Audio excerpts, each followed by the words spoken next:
do you relate to God?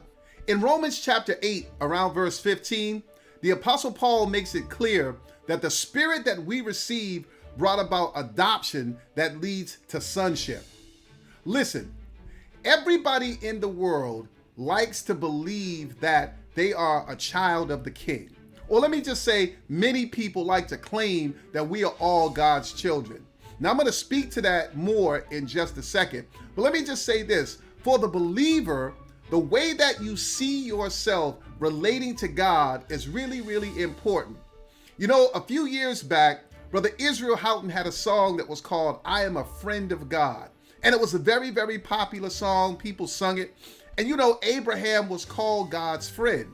But when you come to the New Testament as it relates to Christ, it was clear that God wanted us to be something more than friends. He wanted us to be a part of his family.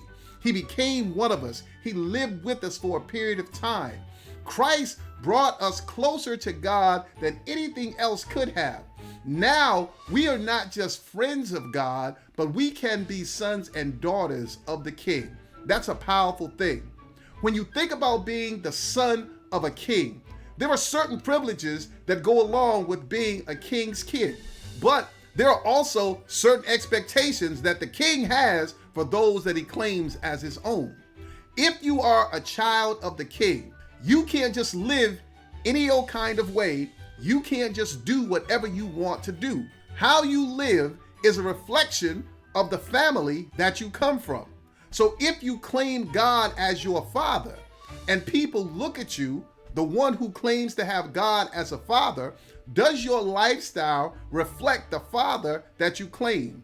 You know, there were some in Jesus's time who were also claiming to be close to God. And the Lord told them that they were of their father, the devil, because their behavior was closer to him than it was to God.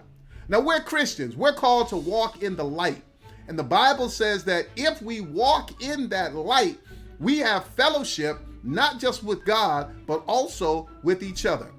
Brothers and sisters, if you've been born again, if Christ is the Lord of your life, if you've been to the river, if you've been baptized, according to the scriptures, we are more than friends of God. We are sons and daughters of the King. And as a son and as a daughter, let's act like the children of the Father that we claim.